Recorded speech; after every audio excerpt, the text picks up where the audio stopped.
Quand on est dans une société en tant que CFO, on a des problématiques quand même qui sont au quotidien et ces problématiques, il faut les inscrire dans des projets. Là, on apprend quelque chose qu'on ne fait pas dans les cabinets, c'est le management projet. Salut à tous et bienvenue dans cette nouvelle vidéo de la chaîne des Guides des Chiffres. Aujourd'hui, nouvelle masterclass avec un invité qui s'appelle Maxime Katsianovic, que je me trompe pas sur le nom. Salut Maxime, comment vas-tu? Salut Nicolas, je vais très bien. Merci de m'avoir invité. Je vais t'expliquer pourquoi Maxime, je t'ai invité. Je fais une petite analyse de tous les CFO du Next 40. Next 40, pour ceux qui ne savent pas, c'est un indice, on va dire, presque du CAC 40 pour les grosses boîtes et puis Next 40 pour les startups. Et moi, j'analyse tous les CFO à l'intérieur et je me dis, mais purée, il n'y a qu'un seul expert comptable, quoi. Et tous les autres, c'est HEC, école d'ingé, école de commerce. Je me dis, il faut que tu viennes. Merci déjà de me faire le plaisir d'être ici. On va parler un peu de ton parcours, ton histoire. J'aimerais bien qu'on fasse une masterclass hyper concrète sur des sujets comme la restructuration d'entreprise. Tu vois, tu as bossé chez Jet 27, n'importe quoi. Pas Jet 27, G7, les taxis. C'est hors sujet ce que je raconte. Chez Price, aussi beaucoup dans la partie restructuring. Et Oui. ce serait intéressant qu'on fasse vraiment une masterclass précise là-dessus parce que tu as beaucoup d'expérience à apporter là-dessus. Et puis ton job aussi chez The Plug, qui est une startup pour lequel tu as eu pas mal de boulot sur la partie CFO. Are you ready? T'es prêt? Oui, je suis prêt.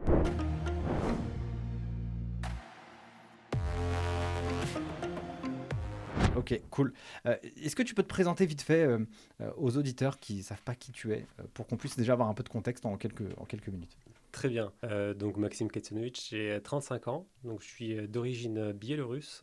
Je suis arrivé en France en 2004, fini mes études secondaires à Strasbourg, puis ensuite bougé sur Paris pour commencer mes études à Dauphine. Où assez rapidement, en fait, je me suis orienté vers les études de droit, de comptabilité, de finance, quelque chose qui me passionnait pas mal. À l'issue de Dauphine, de 5 ans, j'ai fait le master CCA. Et puis très rapidement, j'ai intégré PwC. Donc dès 2012, c'est ça, en tant que junior en audit grand compte banque à l'époque, et donc c'est par ça qu'a commencé mon expérience chez PwC. Au bout de 3 premières années, j'ai basculé vers les métiers plus deals, ce que j'appelle le pôle deals ou transactions, comme on l'appelait avant, et qui regroupait plusieurs pratiques, notamment les transaction services, donc tout ce qui est l'audit en fait dans le cadre d'une acquisition, les métiers de valuation, tout ce qui est valorisation, et puis les métiers de restructuration. Donc le service s'appelait le BRS, le Business Recovery Services. C'est un service qui est dédié en fait à accompagner des entreprises en difficulté à des différents moments, qu'ils soient en amont en fait des difficultés, qu'ils soient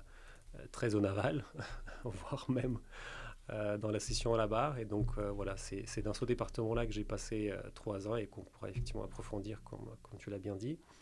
Ensuite, au bout de 6-7 ans, je ne sais plus trop, en 2018, je sors en fait de PwC. J'intègre l'une des filiales du groupe G7 en tant que directeur financier. C'est la filiale du groupe qui s'occupe de la gestion du parc automobile des taxis en propre. J'y passe 1 an et demi à peu près en tant que CFO. Et puis, je fais rencontre en fait de Frédéric Renaudot, qui est fondateur de The Plug, qui me propose de le rejoindre. Puis après, donc, je rencontre les autres fondateurs qui sont bien heureux de m'accueillir au sein de The Plug. Et c'est comme ça que je deviens le CFO de The Plug depuis 2019 et que je le suis jusqu'à aujourd'hui. Donc, quand je regarde un petit peu, alors tu me diras si quand même les chiffres ils sont justes ou pas. The Plug, ils ont levé plus de 250 millions. 240 millions Ouais. dans la dernière levée de 2022. Oui. Ok, et toi, tu es intervenu aussi là-dedans. Ce serait aussi cool de pouvoir Bien sûr. voir comment un CFO capte ça, tu vois, le gère de A à Z et comment on le construit. On va partir un peu dans les prémices de l'histoire. Tu arrives en France à l'âge de 16 ans, Mhm. tu parles pas un mot français. Comment tu réussis à te faire et à rentrer dans la masse? Pourquoi je te pose cette question? Parce que je pense que l'épisode il sortira à peu près à quelques semaines d'intervalle. J'ai reçu un expert comptable qui s'appelle Adam, qui est venu aussi en France à l'âge de 18 ans. Il ne savait pas parler un mot anglais. Le premier cours qu'il a suivi, c'est un cours de DCG. Donc je me dis déjà, le DCG n'est pas facile. Comment tu fais pour à la fois allier le français et la thématique technique? Toi, comment tu as réussi à t'imbriquer dans la culture et Mhm. rentrer dans les études? Écoute, arrivé en 2004, donc j'avais 16 ans, donc je parlais un peu français quand même, enfin, un tout petit peu, enfin, c'était à bonjour, comment ça va, voilà, je comprenais des bases, mais très vite, en fait, il y avait une vraie volonté chez moi, finalement, de savoir m'intégrer et puis de pouvoir derrière faire une carrière, en fait, parce que je venais d'un milieu plutôt qui est modeste et voilà, je voulais pas, je voulais m'en sortir vraiment. C'est-à-dire que si je bougeais en France, si je déménageais en France, c'est pour pouvoir y faire une carrière et pouvoir prospérer. Donc, beaucoup de travail, hein, vraiment. Et puis, je pense que à cet âge-là, quand on a 16 ans, ça rentre plus facilement une fois qu'on a la trentaine passée.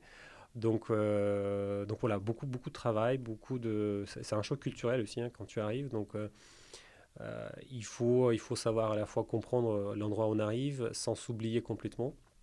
Je pense que je pense que chaque personne qui a fait l'objet d'une migration connaît en fait ce paradoxe en fait de dualité où à la fois on est biculturel mais en même temps on est nulle part ailleurs en fait. Hmm. Et, euh, et donc ça se fait avec le temps en fait. Je pense que le temps, la langue, puis les études font rentrer un peu dans la moule, même si j'aime pas trop ce mot-là, et me font finalement progresser. Et puis je vois à l'issue en fait du lycée comment continuer en fait mon parcours, l'université, arriver à Dauphine et ainsi de suite. Donc ça s'est fait, je dirais pas dans la douleur parce que j'avais une vraie volonté d'apprendre que ce soit la langue de la culture française, mais c'était quand même compliqué. C'était quand même compliqué par moments. Tu vois, souvent on fait un reproche Mhm. aux gens qui travaillent enfin, qui font les études en France, qu'ils ont un mauvais niveau en anglais, tu vois. Quelles a été tes astuces à toi pour l'apprendre le français? Comment t'as fait pour l'apprendre? C'est quoi un peu tes tips, tu vois, qu'on pourrait peut-être donner à des gens qui veulent apprendre une autre langue, tu vois, que ce Mhm. soit, je sais pas, bon, l'italien, l'anglais, l'espagnol, peu importe, tu vois. Oui, je comprends, je comprends. Bah écoute, je pense que l'immersion dans le milieu, il n'y a rien de mieux que ça. Enfin, très clairement, je pense avoir été capable d'avoir appris aussi vite le français parce que j'étais exposé de partout en français. Enfin, c'est-à-dire que j'étais aussi dans un lycée international, il faut quand même le préciser, et ce lycée international offrait des cours en fait pour des non-francophones, les cours de Hmm. français pour des non-francophones, ce qui fait que j'avais plus de 18 heures de cours par semaine de français, donc je rêvais de français, enfin je rêvais des déclinaisons quand je me Tu réveillais. m'étonnes. Et, et puis donc c'est vraiment l'immersion dans le milieu, je dirais. C'est vraiment de s'imposer aussi parfois, même si c'est pas toujours confortable, de regarder les choses dans la langue qu'on souhaite étudier, de lire les choses dans la langue qu'on souhaite étudier, voilà, de s'exposer plutôt aux porteurs de langue en question, donc les personnes qui sont en fait français ou enfin, qui sont francophones. Dans mon cas, c'était le cas, ou dans le cas ceux qui veulent apprendre l'anglais, s'exposer plutôt à des personnes qui parlent naturellement en anglais ou essayer de travailler en anglais quand on a l'occasion. Voilà, vraiment essayer de pratiquer. Pour moi, ça s'apprend beaucoup par la pratique en fait. Donc, quand tu arrives à PwC, j'aimerais bien qu'on passe un peu cette partie audit, plutôt sur la partie restructuration. Est-ce que tu peux expliquer un peu, c'est quoi concrètement la restructuration d'entreprise? Comment ça fonctionne? Qu'est-ce que tu découvres? C'est quoi à peu près même ton premier dossier que tu as dû à traiter? Je pense que le premier, il marque aussi, Mhm. pour expliquer un peu à nos auditeurs. Alors, métier de restructuration, en fait, dans les cabinets, passe surtout par, comme je l'ai mentionné en préambule, par un accompagnement en fait des entreprises qui sont en phase difficile en fait. Les contextes sont très différents. C'est pour ça qu'on ne peut pas vraiment parler de la restructuration à proprement parler. Il y a vraiment toujours des cas spécifiques. Très concrètement, je peux donner juste un exemple, peut-être pas un exemple, mais un exemple type. La manière dont ça se passe, vous arrivez dans une société, il faut déjà comprendre et prendre la température. Donc déjà, on sait, est-ce que c'est une société qui a fait appel elle-même en fait au cabinet? Est-ce que vous étiez mandaté par ce qu'on appelle un administrateur judiciaire? C'est un acteur en fait dans le domaine juridique rattaché au tribunal de commerce qui s'occupe de la gestion de la société une fois qu'elle est mise sous tutelle du tribunal, s'il y a des difficultés. Donc est-ce qu'on est mandaté par cette personne-là? Hmm. Est-ce qu'on est mandaté par les actionnaires? Est-ce qu'on est mandaté par le management? Voilà, ça donne déjà une idée. Euh, Puis une fois arrivé sur place, il faut comprendre, il faut faire un diagnostic assez rapide en fait de la santé financière et on commence tout de suite par la trésorerie. Enfin, la question qu'on pose, je dirais, la première question qu'on pose aux dirigeants, c'est est-ce que vous pouvez faire les salaires du mois en cours? Est-ce que vous pouvez payer les salariés? Parce que c'est quand même l'échéance en fait qu'on ne peut pas dépasser. Les fournisseurs, on peut négocier, la TVA, on peut négocier, enfin, on peut tout négocier sauf les salaires. Donc ça, c'est la première question que lui a posée. Ensuite, en fonction de ça, on établit un diagnostic de trésorerie en fait à très court terme. On identifie quelle est la période de temps qu'on a en fait pour traiter le problème. On évalue par la même occasion aussi la gravité en fait de la situation. Est-ce qu'on est plutôt dans une situation où on est vraiment au début des difficultés, il y a quelques défauts de trésorerie, mais il n'y a rien de grave. C'est juste des délais de paiement client qui sont pas respectés. Ou alors on est dans quelque chose de beaucoup plus structurel en fait. Une fois qu'on s'en fait une idée, il y a une discussion qui va suivre derrière avec le management pour déjà comprendre est-ce qu'ils sont au courant de ce qui se passe au sein de la société. Parce que souvent, en fait, les entreprises qui se retrouvent dans ces difficultés, c'est parce que, en fin de compte, le management n'arrive plus en fait à comprendre en fait la réalité des chiffres. Il ne se rend même pas compte en fait où il en est. Il comprend intuitivement qu'il y a des problèmes, mais il a du mal à appréhender le problème. Donc il y a ces discussions qui s'en suivent. Parfois, ça peut être un choc pour le dirigeant, ça peut être quelque chose de compliqué d'entendre. Donc là, ce que je disais en avant, il faut faire énormément, enfin une preuve d'énormément d'empathie, parce qu'on ne peut pas non plus tout remettre en question ce qui a été fait auparavant. Pour autant, il faut faire passer des messages et parfois ça peut être compliqué d'entendre. D'ailleurs, justement, ça me permet juste de rebondir avant que tu développes. C'est quoi, pourquoi les entreprises se retrouvent dans ce genre de situation? C'est quoi à peu près les schémas traditionnels, entre guillemets? Écoute, les schémas traditionnels, bon, il y en a plusieurs bien sûr, mais très souvent, en fait, je dirais plutôt le contexte dans le cadre duquel, en fait, j'intervenais. Souvent, c'était des situations des sociétés qui sont sous LBO. Donc, en fait, ils ont une charge en fait de la dette assez importante et ils ont des échéances annuelles en fait à payer de la dette. Ce qui fait qu'une LBO, par le fait, est montée d'une telle façon que une société est censée de générer suffisamment de cash pour couvrir les remboursements en fait de dettes au fil des années, jusqu'à ce que LBO aille à sa fin. Or ici, on peut connaître un contexte politique, par exemple pour une société qui travaille énormément dans l'export. Si son marché principal était la Russie, aujourd'hui, ça va être très compliqué de continuer business. Donc dans ce cas-là, en fait, on peut avoir des problématiques en fait, de paiement en fait, de dette. Et donc là, on va rentrer dans une négociation avec les banques, avec le management, pour savoir comment est-ce qu'on va appréhender ce problème-là. Donc ça, c'est des problèmes, je dirais, plutôt conjoncturels auxquels on peut plus facilement trouver des solutions, parce qu'il s'agira de rééchelonner la dette, de discuter avec les banques comment est-ce qu'on s'arrange pour que la société puisse continuer à vivre. Et puis on peut avoir des sociétés qui sont en difficulté de manière structurelle. C'était le cas, j'ai beaucoup passé de temps sur les sociétés de la presse, en fait, de la presse quotidienne notamment. On a connu un certain nombre de sociétés qui ont connu des procédures judiciaires diverses et variées les précédentes années. Et dans ce cas-là, en fait, on est dans une problématique structurelle. Enfin, tu étais bien placé pour comprendre que les médias, en fait, c'est un métier compliqué et surtout que les médias traditionnels, ce qu'on appelle, donc les journaux, c'est très compliqué pour eux en fait de savoir se retourner, de se réinventer en fait, en partant déjà de la presse écrite. Et donc là, quand on arrive dans une société qui connaît des difficultés structurelles, là il faut imaginer, qu'est-ce qu'on peut faire plus tard en fait. Voilà donc les différents contextes, problèmes structurels, problèmes conjoncturels. J'ai bien compris cette justification, mais imaginons que, je sais pas moi, t'as peut-être un entrepreneur ou un dirigeant, je sais pas moi, il a flambé avec l'argent de la boîte. Est-ce qu'il a fait n'importe quoi? Est-ce qu'il a investi des choses qui étaient inappropriées? Est-ce qu'il avait des rêves qui étaient que dans sa tête et donc il a investi un peu de manière à l'arrache? Est-ce que tu as aussi ce genre de cas? Parce que là, tu sais, dans le monde, les humains, ils sont aussi avec leurs forces, leurs faiblesses. Évidemment, ouais. Et est-ce que tu as vu un peu des parts d'ombre dans le fait que ça ramène à cette situation? Je vois ce que tu veux dire. Écoute, moi personnellement, je n'ai pas été confronté à ce genre de situation, mais je connais un certain nombre de dossiers qui ont été, qui ont connu cette typologie de problématique. Alors, on ne parle pas vraiment d'abus de biens sociaux. Hein. Enfin, c'était pas de l'exton de l'argent pour des frais divers et variés. C'était plus des dépenses pour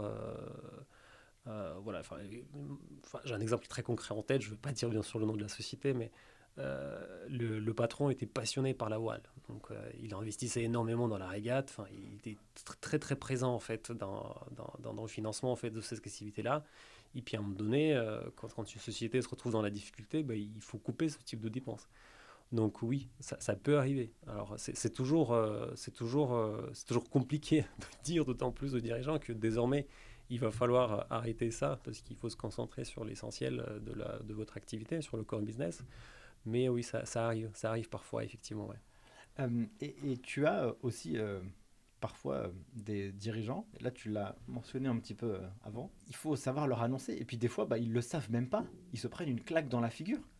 Pourquoi ils ne le savent pas? Parce qu'ils ne sont pas assez vigilants sur les chiffres, ils ne regardent pas assez. Les dirigeants qui ne savent pas, beaucoup de dirigeants sont quand même au courant de leurs problèmes de trésorerie, mais ça arrive quand même souvent. En fait, je vais te donner un exemple très concret. La notion de la cessation de paiement, qui est la notion centrale, clé en fait dans le restructuring, elle n'est pas, elle est assez floue. Enfin, elle n'est pas floue. Elle est très concrète, mais je veux dire, on peut tantôt être en cessation de paiement et puis le lendemain ne plus l'être. En fait, une cessation de paiement, c'est l'incapacité de faire face avec son actif disponible au passif exigible. Alors, ça, c'est Ah, un peu j'adore. Ça, c'est la une définition définition de. Bah, parfaite. J'ai Merci beaucoup. fait le prof, mais globalement, pour très concret, on n'a plus de sous pour payer ce qu'on doit payer, ou ce qu'on aurait dû payer plutôt.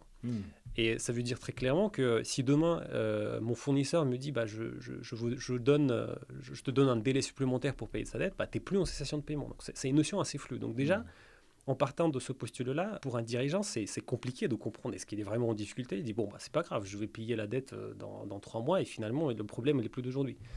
Donc, oui, là, il y en a beaucoup qui ne s'en rendent pas compte. Et puis, les dirigeants, par nature, ils ont une nature plutôt entrepreneuriale. Ils vont plutôt croire en meilleur. Enfin, ils vont se dire, non, mais c'est que passager. Ils ont plutôt une tendance, souvent, pour cette catégorie de dirigeants, de faire un peu l'autruche, quoi, de se dire, bon, bah, c'est passager, ça va passer, c'est pas grave. On en a connu des plusieurs, et bah, ça va aller mieux le lendemain. C'est pour ça, en fait. Et donc, oui, ça leur fait la douche froide quand on leur annonce clairement les chiffres, l'état de la trésorerie, jusqu'où on peut aller, et surtout les conséquences, en fait, si on ne prend pas les choses en main tout de suite, en fait.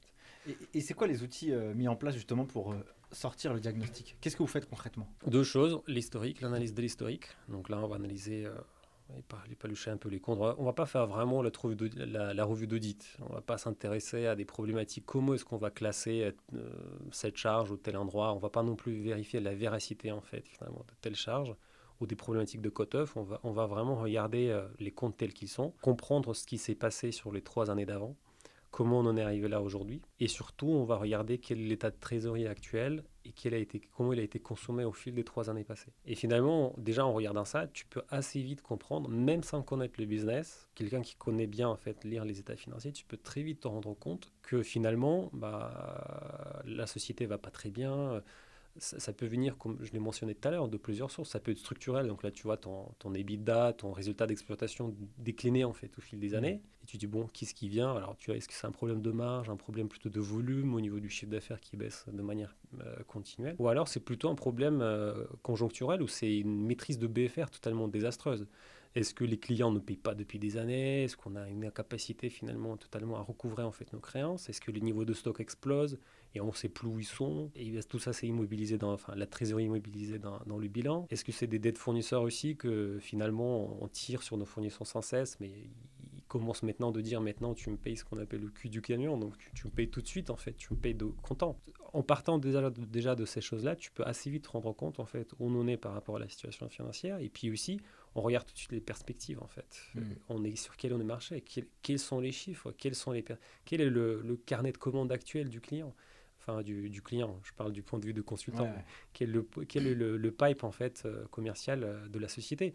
Est-ce qu'ils ont encore des projets en fait? Est-ce qu'ils vont pouvoir être capables en fait de générer de nouveaux projets? Donc déjà en partant, en faisant ces 2 analyses assez rapidement, on se rend compte, rajouter par-dessus un peu la vision trésorerie à l'instant T, on voit tout de suite où on se situe en fait. Qu'est-ce que tu as appris toi en termes de qualité, de communication? Parce que là, on n'est pas dans un moment hyper marrant. Tu vois, on a célébré, on a levé des fonds, c'est cool, c'est génial. Ouais. Il y a 240 millions qui sont mis sur le compte. Non, là, tu es en train de dire, cocotte, ça va être chaud, quoi. Quelle est la posture que tu adoptes? Comment tu fais transmettre le message pour qu'il puisse être le mieux pris dans le bon schéma de communication de la personne? Déjà, c'est un message qui n'est pas passé tout de suite. Enfin, on ne le dit pas en face d'un coup. Et puis parce que déjà nous-mêmes, on ne sait pas en fait.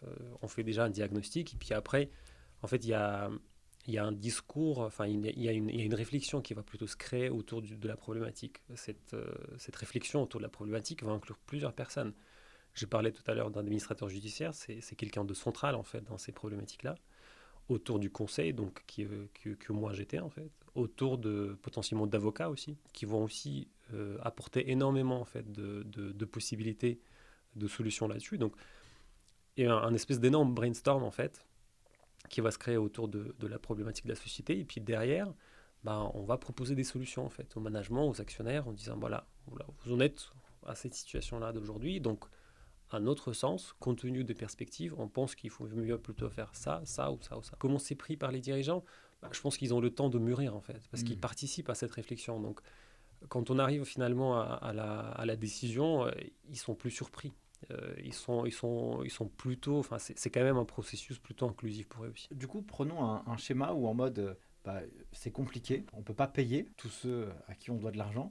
Qu'est-ce qui se passe? C'est quoi les solutions et les solutions alternatives qui s'offrent à l'entreprise? Qu'est-ce qu'on peut faire là? J'ai plus d'argent et voilà, c'est chaud. Il y a un peu les premiers secours, les mesures de premiers secours. En fait, très rapidement, si on n'a vraiment plus de trésorerie pour ni payer même les salaires, c'est-à-dire que là, le 25 du mois arrive, on ne peut plus payer les salaires. Là, on fait appel en fait à ce qu'on appelle les AGS, c'est Assurance Garantie Salaire de mémoire, ça s'appelle. Oui. C'est un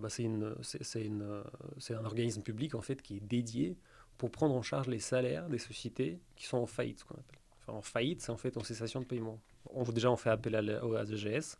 On fait tout de suite une demande en fait, soit d'ouverture en fait de processus de conciliation, soit de redressement judiciaire. Donc là, il y a enfin, c'est un courrier en fait. Enfin, c'est un courrier, c'est un dossier qui est adressé au tribunal de commerce.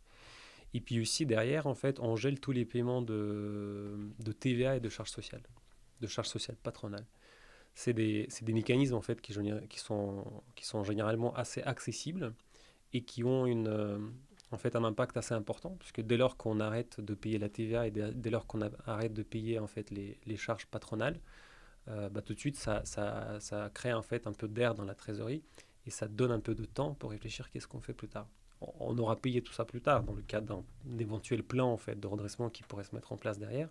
Mais voilà, c'est ça un peu les mesures en fait rapides qu'on peut mettre en place. C'est de faire appel à AGS, bon, bien sûr faire appel à l'expert comptable. Hein. Enfin, je veux dire, ça va de soi. On s'amuse pas à faire ce genre de choses, mais globalement, faire appel à l'expert comptable, à l'avocat, et puis derrière c'est AGS, suspension de paiement de la TVA et des charges patronales.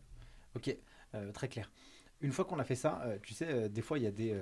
je pense qu'on en a parlé en off un petit peu. Des fois, bah, il y a des entreprises qu'on peut racheter, Mhm, tu vois, pour 1 euro symbolique. Pour mhm. ceux qui n'ont pas vu la série Tapis sur Netflix, je vous invite à aller regarder ça. Moi, j'ai découvert son histoire, en fait, en regardant ça, parce que j'ai toujours entendu parler de Bernard Tapie, C'est vrai. en mode président de l'OM, Mhm, trafic de match, et puis tout ce qui peut être sulfureux. Mais je connaissais pas vraiment l'histoire, en mhm. fait. Et donc j'ai regardé la série et je me suis dit, ah ok, donc il y a un type d'entrepreneuriat dans lequel tu peux racheter des boîtes 1 euro. Et puis tout le monde est ok, tout le monde dit d'accord. Et puis après, tu peux faire des plus-values de fou parce que tu as accompli des choses à l'intérieur qui ont permis de restructurer. Est-ce que tu as déjà vécu ça et comment ça se passe concrètement dans la vraie vie? Oui, écoute, oui, ça fait toujours un peu sourire quand on dit reprendre 1 euro. C'est comme, tu sais, il y a des années de ça, quand qu'on a du même âge, vers notre âge de 16 ans, on avait toujours des offres de portable pour 1 euro, tu vois. Mais en fait, Ouais, tu savais que c'est pas 1 euro parce que derrière, c'est un peu la même chose. En fait, oui, ça arrive souvent. Il y a des fonds d'investissement, en fait. Il y a des managers, en fait, qui sont spécialisés, en fait, dans des boîtes, en fait, qui sont en difficulté. Et alors, comment on en arrive là? En fait, globalement, une société qui connaît les difficultés, qui est en cessation de paiement, qui est sous la tutelle du tribunal et donc pour laquelle on essaie de comprendre qu'est-ce qu'on peut faire plus tard. Si cette société ne présente pas vraiment de perspective fiable et qu'il n'y a pas de plan de redressement, ce qu'on appelle, qui est présenté, donc un plan de redressement, c'est un plan de continuation, donc c'est un plan finalement qui va continuer à faire vivre la société juridique telle qu'elle était dans son environnement existant. Si on voit que cette existence-là est impossible, on passe à ce qu'on appelle un plan de cession. Un plan de cession, c'est que on va publier une offre en fait dans les Échos. De mémoire, c'est tous les lundis ou tous les vendredis, je crois, la dernière page des Échos. Il y a toujours des offres en fait de sociétés qui sont publiées. Et en fait, on peut on peut répondre à cet appel d'offres en proposant un plan de reprise. Et dans ce plan de reprise, il y a trois éléments en fait essentiels qui sont regardés par la banque, par le tribunal, parce que c'est le tribunal qui décide qui en fait à qui va appartenir derrière la société. Le premier élément le plus important, c'est la continuité d'exploitation. Donc il va comprendre est-ce que la société, le plan tel qu'il est présenté, prévoit la continuité et l'existence du fonds de commerce finalement de la société. Deuxième chose, ce sera la sauvegarde d'emploi. Donc c'est est-ce que le repreneur, ce qu'on appelle, va reprendre tous les salariés ou juste un périmètre réduit. Et puis le dernier élément, c'est le désintéressement des créanciers. Parce que comme je pense pas que tout le monde le sait, mais dans le cadre des liquidations, les créanciers, donc ils ne sont pas payés, hein, enfin ils perdent leur argent.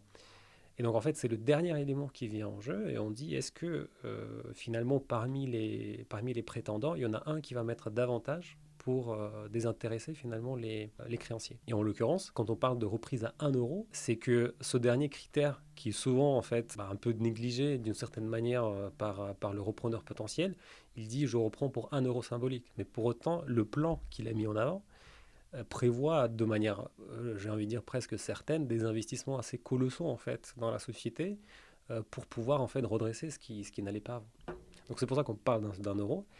Et donc tu m'as posé des questions, parce que je suis un peu éloigné, mais globalement comment ça se passe très concrètement. Voilà, la société, s'il est en difficulté, le tribunal pose en fait, publie cette offre-là, l'administrateur judiciaire publie cette offre-là, puis les demandes en fait arrivent au tribunal, et puis il y a un jugement qui se passe, c'est une audience en fait du tribunal où toutes les parties sont invitées, donc il va y avoir le management, il va y avoir les potentiels repreneurs qui vont prendre la parole chacun à leur tour. Il y a éventuellement les représentants des salariés qui sont présents, qui sont des acteurs importants en fait de ces reprises à la barre, ce qu'on appelle. Et il y a les différents conseils, les avocats, les financiers, voilà, qui seront également là présents. Et donc, audience est tenue. Au centre de cette audience, chacun va prendre la parole. Il va y avoir la prise de parole du président du tribunal qui va parler en fait du contexte et de pourquoi on est là. Puis derrière, c'est un peu comme le tour de table. Tu sais, chacun va dire un Ouais, peu un ouais. mot, mais globalement, finalement, l'avocat les avocats des potentiels repreneurs vont chacun exposer de manière assez concise pourquoi en fait c'est eux le meilleur repreneur et pas le voisin. Et puis une fois que la tour des tables est finalisée, l'audience est levée et la décision est rendue plus tard. Donc personne ne connaît en fait à l'issue du tribunal ce qui se passe. C'est pas comme aux États-Unis, là vous êtes mis sous les verrous. Il n'y a pas ça. Donc c'est vraiment, vous connaissez par la suite la décision du tribunal qui est publiée et le repreneur est connu. Très clair. Donc ça veut dire que quand même, quand tu vas reprendre la boîte, c'est pas en mode j'arrive en tant que chevalier et tout va bien se passer. Il faut quand même faire un business plan, quoi. Tu vois? Ah Il oui, faut montrer patte blanche, entre guillemets, et puis te dire, ok, voilà quel est mon plan sur, je sais pas moi, 2 3 4 5 ans, 10 ans, sur ce produit-là, sur ce projet-là.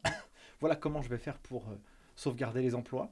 Peut-être que je pourrais pas tous les sauvegarder, mais en tout cas, je pourrais peut-être en garder la moitié. Comment la personne qui, je sais pas si tu l'as vécu hein, ou tu mhm. l'as vu, mais comment la personne qui doit lâcher ce qu'elle a construit vit ça à ce moment-là?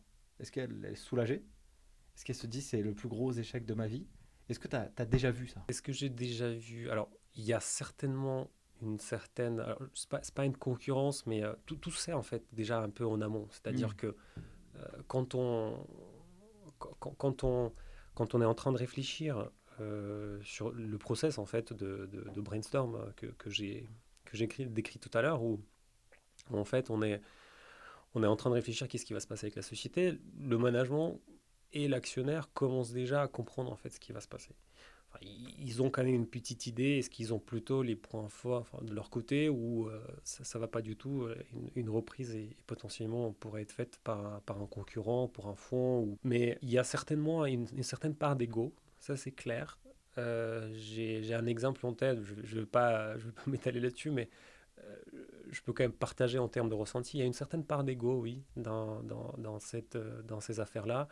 Et parfois, les dirigeants, ils prennent ça comme une affaire personnelle. C'est-à-dire que c'est leur société, ils souhaitent que ça soit fait comme ça et pas autrement. Et donc, oui, si jamais ça se fait pas, si l'histoire ne se finit pas de la façon Hmm. dont ils le souhaitent, ils peuvent être effectivement déçus. Ouais. Ils peuvent être déçus, mais malheureusement, in fine, c'est quand même le tribunal qui décide. Ouais. C'est quoi le profil des gens qui travaillent dans les tribunaux comme ça? Alors, ça, c'est super intéressant.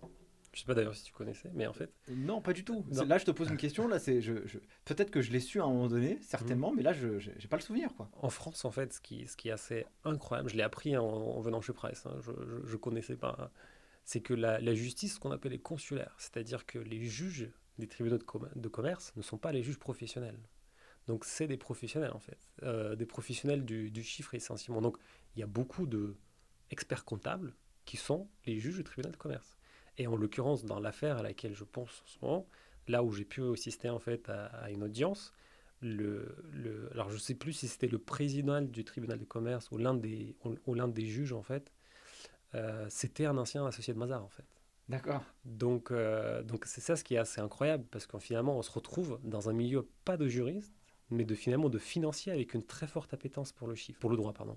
Et donc voilà, c'est la justice des consulaires en France. Donc c'est vraiment les professionnels, c'est la justice des professionnels par les professionnels. Trop ouf. Qu'est-ce que cette expérience t'a apprise, toi? Hmm. Comment t'en es ressorti grandi? C'est quoi les choses qui t'ont permis certainement de voir le monde de l'entrepreneuriat et de l'entreprise peut-être un peu différemment que ce qu'on pourrait avoir comme image en tête? Une boîte qui réussit, une success story. Que j'en retiens de cette expérience de passage par restructuring, c'est surtout beaucoup d'empathie en fait. Enfin, je l'ai déjà dit, mais c'est vraiment cette capacité à savoir se mettre à la place, d'avoir vraiment une approche très humaine en fait dans les rapports. Parce que bon, finalement, il y a le dirigeant, mais il y a surtout tous les autres salariés. Enfin, ils savent très bien que ça va pas très bien et que quelqu'un... D'ailleurs, pour la petite anecdote, ça m'est arrivé quand j'arrivais dans la société, ils croyaient que j'étais un huissier. Parce qu'on était sapés en costard, cravate, donc ils croyaient que c'était des huissiers. Donc déjà, ça donne une idée quand même du ressenti en fait des salariés. Et en fait, voilà, très empathique. Donc quand on va voir des comptables, des chefs comptables, des directeurs financiers, pour leur parler, pour obtenir des chiffres, il faut, il faut se mettre dans la peau et se dire que eux, c'est quand même leur job qui est en train de jouer. Souvent, dans mon cas, c'était souvent des sociétés en région, souvent reculées. Donc souvent, ils savaient que le chômage, il peut être de longue durée, parce qu'éventuellement, ils auront peut-être du mal à retrouver quelque chose ailleurs. Donc il faut vraiment être dans la compréhension. Et voilà, vraiment beaucoup, beaucoup, beaucoup d'empathie, quoi. Je dirais du point de vue humain. Après, professionnellement, c'est aller vite, être dynamique, comprendre les choses essentielles tout de suite, ne pas tergiverser. Voilà, enfin, c'est un peu... mais ça, je pense que c'est un peu commun à tous les métiers, un peu de chiffres, en fait. Quand on travaille dans le cabinet, c'est des prises d'autonomie. Enfin, je pense que tes invités en parlaient à plusieurs reprises et je ne peux que dire qu'ils ont tout à fait raison. Voilà, enfin, cette progression, en fait, du point de vue technique est assez importante.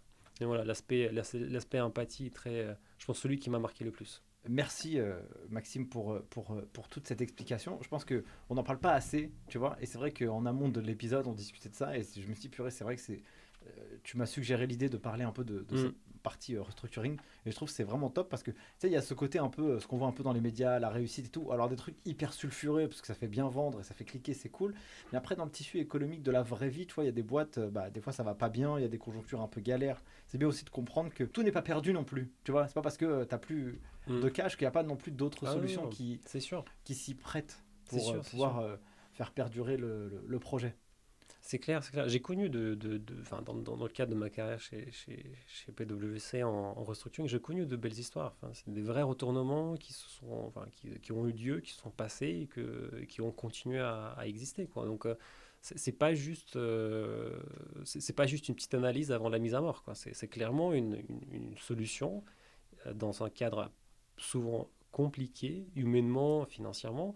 Mais voilà, il y a des perspectives de sortie, il y a des dirigeants qui ont voilà, un certain charisme et qui ont la capacité en fait à transformer le business, à apporter tous les autres avec eux. Donc oui, ça existe. Oui. D'ailleurs, c'est marrant parce que donc, toi, tu es le seul expert comptable des boîtes du Next 40. Ouais.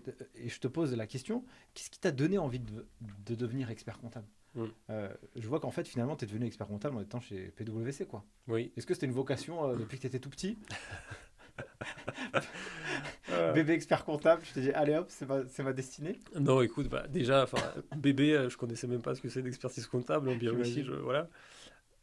Non, disons, c'est un peu un hasard des choses. Disons que quand je me suis spécialisé dans les métiers du chiffre et quand j'ai entrepris en fait le master CCA en étant à Dauphine, c'était aussi parce que j'y voyais en fait un débouché important et puis expert comptable, avait une image d'un conseil d'entreprise un peu généraliste. Je crois que l'un de tes invités avait parlé d'un docteur généraliste, donc je trouve que voilà, c'est plutôt bien trouvé. Donc je me suis dit, c'est plutôt sympa, ça touche à tout. Finalement, ça ne me ferme pas les portes. Pourquoi pas? Bon, on verra bien. Je fais déjà mon master et après, on verra. Donc, une fois ça s'est fait, j'avais toutes les équipes. Enfin, ça a fait. Une fois le master obtenu, j'avais 5 équivalents sur 7 en DCG. Je me suis dit, bon, en plus, Price offrait 1000 euros de prime et une semaine de vacances. Enfin, une semaine de révision. Voilà, à ne pas confondre. Une semaine de révision. Je me suis dit, bon, je vais quand même essayer de l'obtenir, ce DSCG. Vu que je l'ai fait assez rapidement en sortant de mes cours, franchement, j'ai pas énormément travaillé, quoi. Enfin, je me suis préparé un peu et puis en 2 ans, je l'ai obtenu assez rapidement. Donc j'ai obtenu le DSCG, je me suis dit, bon, le DSCG en poche, allez, on part pour le deck, Il y pourquoi a pas. quand même un truc Ouais, qui m'interpelle, tu vois, c'est que tu dis que tu l'as obtenu assez ouais, facilement, sauf que ouais. quand même, en cabinet dans les Big Four, enfin, genre, t'es pas en vacances non plus, tu vois. Non, Tu bosses quand même beaucoup, non, donc comment non, t'as réussi à lier les deux? c'est vrai. En fait, je pense que la formation déjà initiale que j'avais faite préparait énormément pour ces yeux. Hmm. C'est-à-dire qu'on avait des cours qui étaient calqués clairement sur ce qui allait être présenté en DSCG. Et en plus, de mémoire, la session est en novembre et j'ai commencé à travailler en juillet. Donc tu vois, entre juillet et novembre, c'était que au début de ton travail. Donc t'es quand même facilement, voilà, t'étais pas non plus super encore exposé. T'es pas arrivé encore dans la période fiscale en fait de Hmm. janvier à mars. Arrivé vers novembre, en plus une semaine en fait de révision en amont, j'ai pu quand même préparer. Mais c'est sûr, enfin, je l'ai pas préparé, je l'ai pas préparé en candidat libre. Hein. J'avais tout le parcours, tout le bagage en fait qui est venu de la fac. C'est pour ça que j'avais réussi ça T'avais ce relativement tremplin là. facilement. Oui, Ouais. oui. Donc ensuite, bah, du coup, tu valides ton DSCG Mhm. et tu te dis, bah, je fais mon deck. Peut-être que ouah, il reste plus grand chose, c'est ça? C'est ça, en fait, je me dis, bon, allez, le stage d'expertise, pourquoi pas commencer? De toute façon, je suis parti pour rester un peu dans les cabinets, ça me plaît, ça m'intéresse, donc faisons déjà le stage d'expertise. Donc on commence le stage, puis les 3 ans passent, et puis hop, on obtient l'attestation de fin de stage. Je me suis dit, bon, voilà, déjà l'attestation de fin de stage est quasiment bouclée, donc pourquoi ne pas finalement aller tenter le deck? Je me suis dit, bon, le mémoire, c'est quand même... ça me gave, mémoire. Enfin, j'ai pas envie de le faire, c'est long. Je dis, oh, je vais déjà commencer par les écrits. Donc je fais les écrits et en fait, très bonne, enfin une surprise. J'y mets un peu de volonté, je mets du temps. Enfin, surtout, j'adapte une technique de révision en partant des annales en fait, de façon à être très pragmatique en fait dans ma révision. Vraiment réviser ce qui tombe potentiellement. Et j'obtiens en fait les moyennes dans les deux matières. Donc il me reste que le mémoire. Je dis bon Maxime là tu Ah, peux pas là tu peux pas arrêter là tu t'étais au bout là donc même si c'était pas ton rêve peut-être ultime, mais ne pas l'avoir à ce niveau-là, c'est presque déshonorer tous ceux qui le pour quoi. Donc là, je mets vraiment à travailler ma notice. Voilà. Là, pour le coup, il y a beaucoup de travail. Enfin, la mémoire, c'est quand même pas l'exercice, je trouve simple. Et il est pas simple parce qu'il est très chronophage. Et vraiment, c'est un marathon. Donc, je passe enfin, je compose ma notice. Et comme j'ai évoqué, j'ai beaucoup travaillé en fait dans la presse, sur la restructuration de la presse, je me dis, bon, bah, le sujet est fait. Quoi. Déjà, restructuration, on n'en parle pas souvent. Et en plus, dans la presse quotidienne, pourquoi pas? Je pense que je tiens quelque chose. Donc, le sujet vient vers moi, j'ai envie de dire. Et par ce biais-là, je me dis, bon, il faut, voilà, t'as vraiment, ça vient vers toi, donc il faut que tu le prennes. Donc. Et là, je commence à rédiger mon mémoire, donc là, je passe le temps qu'il faut pour rédiger ce mémoire, et donc, j'avoue que j'obtiens 10 au mémoire, 10 juste. piles, 10 piles. Et oui, je suis diplômé d'expertise comptable en 2017 ou en 2018, je sais plus. Et tu ressens quoi quand tu l'obtiens? Parce que c'était pas forcément un rêve pour toi non plus, tu vois. Tu sais, ça n'était pas un rêve, mais le travail qui a été mis quand même, enfin, même si tu travailles pas tous les jours, tu y penses tous les jours. Enfin, pas tous les jours, mais Dans tu y penses l'esprit, quand ça même. Ouais, reste. ça reste en arrière-pensée tout le temps. Et en fait, je sais, je me rappelle très bien le moment où je l'ai appris. C'était le jour. Alors, on est parti au ski avec Price. Et en fait, ils devaient publier les résultats le soir. C'était pas publié. Ils l'ont publié, je crois, le lendemain matin. Et en fait, je fais la queue en fait pour prendre le téléphérique. Et je reçois un message d'une personne qui m'avait aidé en fait à rédiger la notice, qui me dit bravo. Je me dis mais merde, tu me gâches tout le plaisir. Et là, je commence à chercher dans les résultats et je vois mon nom. Et franchement, j'ai une grande émotion en fait. Ah, trop ouf. Vraiment, j'ai même un peu pleuré, tu vois. J'ai eu un vrai ressenti en me disant mais franchement tu arrives quand même, t'as réussi à faire, enfin ça a duré quand même 5 ans cette histoire et là ça y est t'es au bout là. Donc oui, une grande émotion quand même. Même si tu vois, c'était pas mon objectif en soi premier, mais j'ai ressenti une grande émotion parce que c'est colossal comme effort. C'est très long et dur en fait à Ouais, obtenir. trop bien. Tu fais cette expérience du coup chez Price, après tu pars chez G7. G7 c'est une boîte qui fait c'est du taxi en fait, hein, Ouais. en réalité. Mm. T'arrives en 2008, tu vois. 2018 pardon. Mhm. Alors là j'ai pas du tout les calendriers dans ma tête, mais je sais pas si la bagarre entre eux, les taxis Mhm. et Uber, c'est à la même période. Dans quel contexte tu rentres dans cette boîte? Alors écoute, bon, déjà préciser que je suis arrivé en tant que DAF sur une partie en fait de l'activité qui s'occupe de la gestion du parc automobile en fait, en propre de G7. Donc, c'est pas tous les taxis G7 qui existent, c'est qu'une petite partie. Et la bataille était déjà derrière nous, en fait. Ok. La bataille, en fait, de l'entrée d'Uber, c'était plutôt entre 2010. 2013 Ah oui, 2015. ouais, Voilà, ok. c'était plutôt ces années-là, quoi. Donc quand j'y suis arrivé, c'était déjà bien a posteriori. Donc j'avais pas de mission à proprement parler, de restructuration quelconque, hein. D'accord. Enfin, c'était vraiment un poste de DAF, j'ai envie de dire classique, mais pour autant, pour moi, c'était un vrai challenge parce que en sortant de PwC, j'avais à peine, même pas 30 ans, je crois. Enfin, j'avais entre 29 et 30 ans. Et là, j'arrivais dans une société qui faisait déjà 30 millions de chiffre d'affaires, 200 personnes. Enfin, ça tournait quand même depuis des années. Et puis, j'avais 15 personnes en management direct. Voilà, enfin, c'est surtout ces aspects-là qui m'ont attiré en me disant c'est quand même un vrai challenge de venir dans un milieu finalement qui est voilà, déjà bien établi, pas m'imposer, mais trouver en fait, enfin, redonner un peu de l'énergie et pouvoir en fait faire les choses à l'intérieur. Ce qui est marrant quand même, c'est que quand on regarde le parcours, ça c'est assez commun quand même, tu vois. C'est que tu as fait un gros cabinet. En gros, sur la partie technique, tu sais, t'as pas fait beaucoup de technique en fait, tu vois. Même, tu as un diplôme d'expertise Mhm, comptable, mhm, t'as pas fait beaucoup de compta, tu vois, mhm. mais tu arrives et t'es CFO. Comment on peut expliquer ça? Bah, en fait, s'il faut, c'est un rôle quand même qui est. Enfin, après, je dis toujours, s'il faut, c'est un rôle à géométrie variable. Enfin, tu peux tout mettre dedans, quoi. Tu peux être s'il faut à toucher ce que la comptabilité, et puis s'il faut d'une boîte de 440, je pense qu'ils voient même pas les comptables, ils savent même pas ce qu'ils font. Enfin, c'est pas ce qu'ils font. C'est des Je chiffres, bien comprends. sûr, mais tu vois ce que je veux dire. Là, le périmètre en fait de s'il faut, la manière en fait dont moi j'allais en fait, venir, enfin. Mon scope de responsabilité plutôt n'incluait pas la tenue de comptable proprement parler. J'avais la supervision du chef comptable, j'avais fait le deck, j'avais fait quand même de l'audit, voilà, je connaissais un peu les chiffres. Je connais toujours pas les numéros de compte, pour info. Enfin, toujours, enfin, à part le 6, enfin, je connais les classes, mais les numéros, je ne les connais toujours pas. Et ça me permet quand même de vivre et de dormir tranquillement. Et donc j'arrive là-bas, en fait j'ai un chef comptable qui est établi depuis des années, avec une équipe comptable qui est en place et qui travaille bien. Et donc je pense que j'ai beaucoup plus de valeur à leur apporter en revoyant leurs pratiques, en leur disant la manière en fait de s'organiser, en cadrant mieux en fait la clôture, les calendriers ou ce genre de choses, plutôt que d'aller directement dans les chiffres et dire ah non mais c'est pas le bon compte tout à comptabiliser. C'est là qu'ils voyaient ma valeur et c'est surtout là aussi ce qui m'intéressait, c'est plutôt de donner une vision un peu plus high level finalement sur les chiffres. Donc et ça se passe plutôt bien, je pense que les gens dans la société comprennent aussi que le CFO, son rôle n'est pas forcément aller faire de la saisie ou contrôler exactement où est comptabilisé telle ou telle charge. C'est très, très bien de préciser ça, cette partie-là, parce que, et là je le vois bien, parce qu'en ce moment j'enregistre aussi beaucoup d'épisodes avec des CFO. Le profil est toujours à peu près similaire au sien, sauf que toi, tu es le seul expert comptable. Mais euh, c'est assez marrant, c'est que voilà, c'est vraiment une bonne compréhension du business, une bonne compréhension de la thématique, comment ça marche, le droit, les chiffres, la compta, la gestion, mais sans être pourtant dans l'opérationnel, tu vois. Euh, je rebondis sur un truc, tu arrives où tu as comme une quinzaine de personnes à peu Mhm. près à manager, ce qui est pas rien, tu vois. Non. Toi, tu es tout jeune, entre guillemets, et il y a un chef comptable. Mhm. Et pourquoi lui, ils ne le mettent pas en évolution du CFO? Alors, je sais pas si tu peux en parler ou pas, hein, Oui, oui, je peux. mais c'est assez marrant parce que quelqu'un qui est déjà établi depuis longtemps, toi, tu arrives, personne ne te connaît ni d'Adam ni d'Ève, tout petit genou. Comment se passe aussi cette première rencontre? Après, malgré le fait que j'avais un jeune âge, j'avais quand même déjà une certaine expérience. Ouais, Donc, bien sûr. j'avais une certaine légitimité, même aux yeux en fait de chef comptable. Et puis, en ce qui le concerne lui, concrètement, une personne très adorable, qui j'ai eu beaucoup de plaisir à travailler, Pierre, il n'avait pas forcément envie en fait.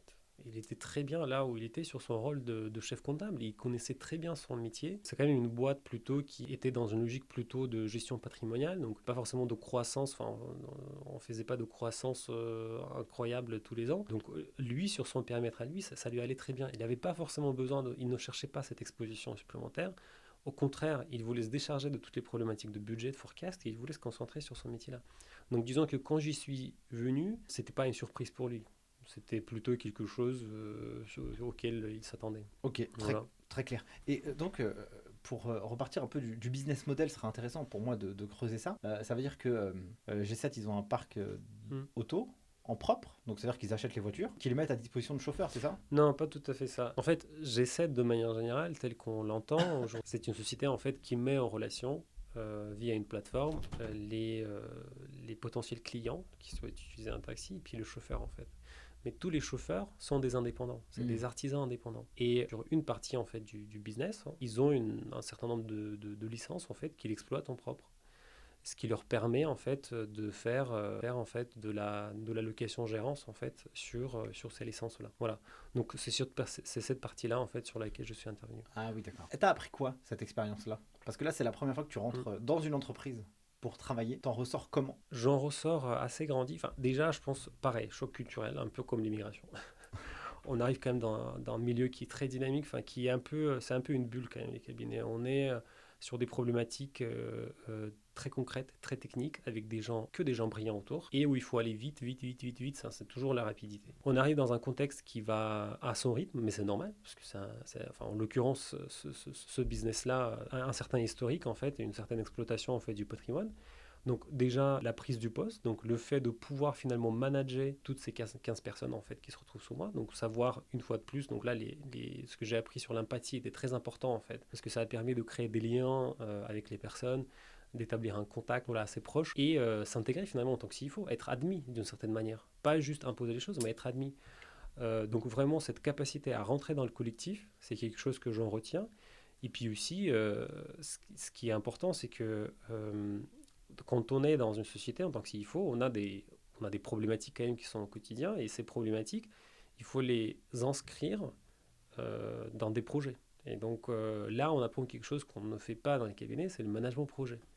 Qu'est-ce qu'un management projet? C'est, voilà, vous avez une problématique, disons, sur, je sais pas moi, le traitement d'un tel flux d'informations. Il faut qu'il devienne parfait. Et qu'est-ce qu'il faut faire pour qu'il devienne parfait? Il faut impliquer plusieurs personnes en fait de plusieurs départements dans ce schéma-là. Donc il faut établir un process, il faut faire participer plusieurs interlocuteurs en fait à l'établissement de ce process, et puis établir un rituel qui va permettre d'améliorer telle ou telle remontée d'informations. Donc c'est ça aussi ce que j'apprends, c'est de savoir identifier là où il y a besoin de mettre en place en fait une espèce de gestion de projet, et derrière pouvoir en fait rassembler les personnes autour de ça. Voilà, les deux, je dirais, c'est les deux points que je retiens sur. Passons maintenant sur le focus de The Plug. Mhm. Donc The Plug, donc c'est si tu peux un peu pitcher l'activité de la boîte pour que les auditeurs ils puissent comprendre c'est quoi. Et ce que j'aimerais savoir, c'est quoi ton point de rencontre avec cette boîte qui révolutionne quand même un marché, tu vois, Oui.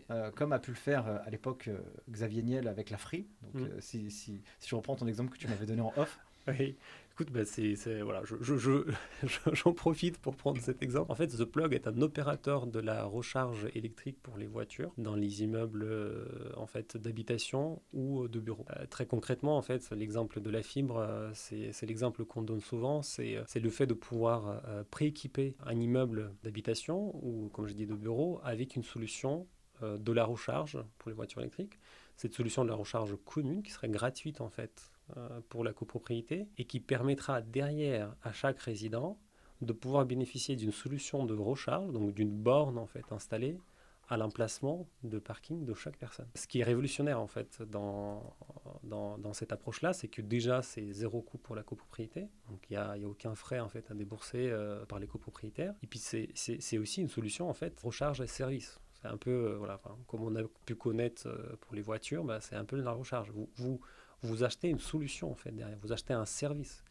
Enfin, The Plug, c'est un opérateur, mais c'est aussi, il apporte un service en fait de la recharge. Donc, on s'occupe aussi bien en fait de la discussion avec le syndic, avec la présentation du dossier en fait, la manière dont ça va se passer, où on va installer, quelle typologie de matériel, et jusqu'à l'établissement, enfin, jusqu'à une transparence au niveau des prix. Donc les personnes, contrairement à des solutions qu'on a pu connaître auparavant, où vous devez faire un devis à un électricien qui va vous dire voilà ça va coûter X parce que finalement il faut aller tirer plus de câbles que prévu. The Plug, il est sur une solution assez standard en fait.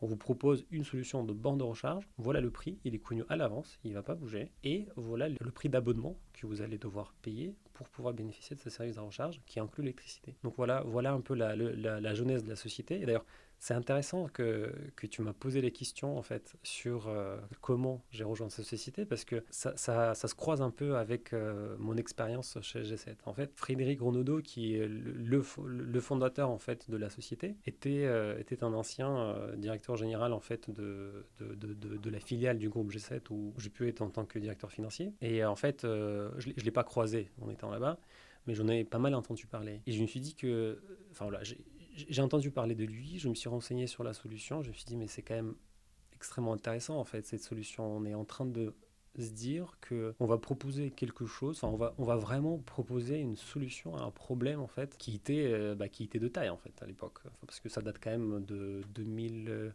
Alors je ne veux pas dire de bêtises, de 2014 ou 2015, je crois, The Plug Ouais. 2015. Et je me suis dit, trouver cette solution-là, en fait, à apporter, c'est assez révolutionnaire. Et donc j'ai voulu, en fait, faire connaissance, en fait, de Frédéric pour ce biais-là. Donc j'ai pris l'initiative, en fait, de le contacter sur LinkedIn. On s'est rencontrés pas loin des locaux. Ils étaient déjà déménagés à Paris, rue des Jeuneurs. On avait déjeuné ensemble et en fait, il m'a expliqué un peu plus le concept. Donc là, je me suis dit, tiens, c'est quand même assez intéressant, en fait, ce qu'il est en train de monter. C'est vraiment enfin simplé. Et il m'a dit, écoute, bah, on vient de faire une levée de fonds.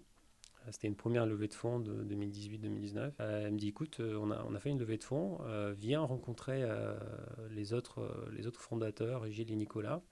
Voilà, il y a peut-être, on a besoin d'un DAF, essayons de voir. Et donc après, je suis passé les voir, les trois, ça s'est très bien passé. On a eu, voilà, on a accroché. Et je me suis dit, tiens, j'aime beaucoup le projet, j'aime beaucoup en fait, j'aime beaucoup cette boîte et je suis prêt en fait me lancer là-dedans. Et c'est comme ça que je suis venu chez The Plug. Et qu'est-ce que tu découvres, toi? Alors, toi, c'est quoi, à quoi ressemble ton premier jour? Et on te dit, quel est ton plan à 1 an? Qu'est-ce que tu dois faire? Le premier jour, j'arrive, on avait une comptable qui était là à mi-temps. J'essaie de comprendre en fait déjà où j'atterris. Donc là, effectivement, l'expérience finalement de restructuring permet assez vite de prendre ses repères, quoi. Ouais, c'est On clair. sait que bon, là où il faut regarder, on n'a pas forcément, on n'a pas besoin d'être pris par la main en fait pour commencer à regarder là où. Je fais quand même un peu la tour des popotes. Je comprends que c'est quand même des managers qui ont déjà une certaine expérience, que ce soit enfin, Nicolas, Gilles ou Frédéric. Ils ont déjà un passé assez important, ils étaient déjà les directeurs généraux d'avant. Donc, disons qu'on sent qu'il y a besoin de quelqu'un qui prenne en main en fait la partie financière, mais pour autant, c'est pas du tout un désastre. Enfin, il y a déjà des choses qui existent, ça commence à tourner, et compte tenu de la taille de l'activité, c'est tout à fait satisfaisant ce qui existe. Mais voilà, il y a le champ des possibilités et surtout, il faut continuer en fait à construire une équipe, une vision qui va être suffisamment scalable pour aller accompagner la croissance qu'on cherche à avoir en fait. Voilà, le premier jour j'arrive, je fais connaissance avec les équipes, je fais connaissance avec la comptable en place et puis tout bonnement on prend des comptes comptables. Donc je prends les derniers comptes comptables, je commence à regarder, je commence à lui poser des questions, il y a quoi dans chaque compte en fait. On redescend vraiment toute l'alias, je dis c'est quoi de là-dedans, c'est quoi là-dedans, c'est quoi, il m'explique. Donc là je dis ok, je comprends mieux et puis après on a des discussions, je veux faire un peu de ma tour des popotes, pareil comme on conseille. Hein. Je vais prendre chaque responsable de service. Bon, à l'époque, c'est un grand mot responsable. Hein. Parfois, c'était une personne, un service. Mais je vais voir en fait les différentes personnes en fait de la société. Je cherche à comprendre ce qu'ils font, la manière dont ça s'organise. Donc, on comprend un peu, on se dessine un peu la chaîne des valeurs en fait de la société. Et derrière, une fois que j'ai fait ça, je me dis bon. Donc là, je vois à peu près. Maintenant, il faut qu'on se coordonne en fait avec le management. Là, on veut aller du point de vue en fait de construction, d'organisation et des priorités du point de vue de la finance. Et donc là, on en discute, on codire en fait avec les différents membres. Je propose un espèce de plan en fait en disant voilà mes priorités à court terme, ça sera ça, ça, ça, ça, ça. On en discute et puis après voilà, c'est la vie normale qui prend les choses. On est embarqué sur un certain nombre de projets qui peuvent nous concerner de plus ou de loin, plutôt de loin quand on commence dans une startup parce qu'on est vraiment voilà, comme j'ai dit à géométrie variable, on fait un peu de tout et voilà donc le premier jour c'est passé comme ça. T'es rentré directement dans le vif du sujet. C'est quoi un peu tes objectifs? Et c'est quoi un peu la roadmap? Qu'est-ce que tu dois construire? Quand t'es arrivé, il y avait toi et une comptable à mi-temps. Mhm. Là, aujourd'hui, je vois que vous êtes à peu près une dizaine, si c'est juste. Mhm. Comment ça s'est fait, cette évolution? Qu'est-ce qui s'est passé? Bon, moi, la comptabilité était déjà internalisée. Ça veut dire qu'on tenait la comptabilité nous-mêmes, ce qui n'est pas du tout le cas souvent dans les sociétés de start-up. En fait, c'est Carrément. souvent l'expert comptable qui tient la compta. Nous, on avait déjà internalisé la compta. Donc, je me suis dit que bon, c'est pas mauvais en soi parce qu'on peut déjà commencer à avoir une emprise sur les chiffres assez importante. Et surtout, on avait un enjeu qui était important, à savoir le financement d'actifs parce que comme The Plug c'est un opérateur de la recharge, donc il faut opérer les actifs et donc il faut les installer. Or, installer les actifs, ça veut dire il faut les financer parce que ça consomme énormément de cash en fait. Et pour pouvoir financer ces actifs, il faut une traçabilité super importante du point de vue de la comptabilité analytique de ces actifs-là. Donc, un travail assez fort en fait sur la manière dont on va tracer ces actifs, la manière dont on va les répertorier, la manière dont on va les codifier. Et du coup, comment ça fait ce travail? Vous utilisez des étiquettes, vous avez des outils spécifiques pour Bah, c'est presque concrètement? des étiquettes, j'ai envie de dire, mais en fait, on a notre CRM qui est Salesforce, et en fait, dans ce CRM, en fait, on a une codification de l'ensemble des immeubles en fait, qu'on installe. Ces codifications font finalement le rôle d'un centre analytique, ce qu'on appelle en compta. Et donc, en fait, chaque écriture comptable, quel qu'il soit du chiffre d'affaires, de la charge ou autre, chaque écriture métier, donc relative à l'installation, quand elle entre en fait en comptabilité, doit porter un numéro.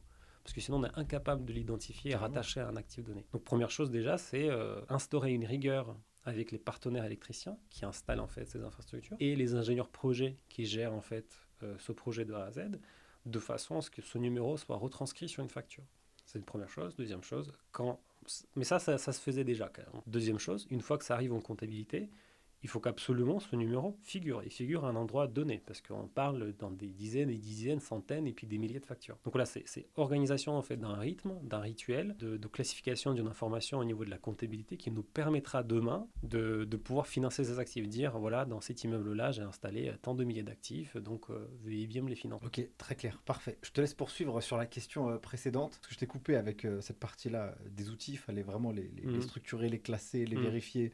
Comme ça, si on a un contrôle, il n'y a pas de problème aussi. Donc c'était quoi après les chantiers que tu as dû mettre en place? Donc quand je suis arrivé, il y a eu l'effort là-dessus. Puis après, donc, je disais la comptabilité était internalisée. Donc je me suis dit que c'était une bonne chose. Donc beaucoup j'ai envie de dire, de réflexion, la manière dont on va gérer et finalement remonter cette information en comptabilité pour qu'il soit exact et au bon endroit.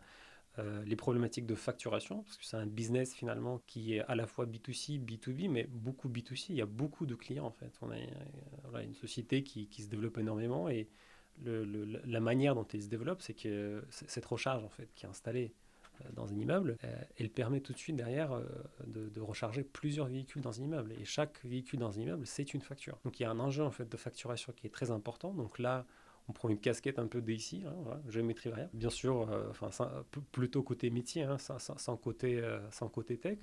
Et donc, on se plonge complètement en fait, dans ce projet-là, donc de la mise en place de la facturation qui est un enjeu. Et en fait, il y a j'ai envie de dire la centrinité là, dans la facturation, c'est je facture ce que j'ai signé, j'encaisse ce que j'ai facturé, et quand je regarde ma compta, tout doit cadrer. Voilà, c'est ça un peu l'objectif en fait premier dès que j'arrive et que l'enjeu que je vois assez important pour notre business qu'on a réussi à mettre en place et mettre sous contrôle aujourd'hui. Voilà, on a des acquisitions de clients qui sont on double le parc tous les ans et donc sans avoir anticipé ça, on serait en incapacité aujourd'hui de scaler suffisamment vite.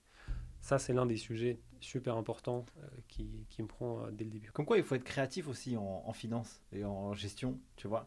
Parce que c'est bien aussi un peu d'imaginer le futur.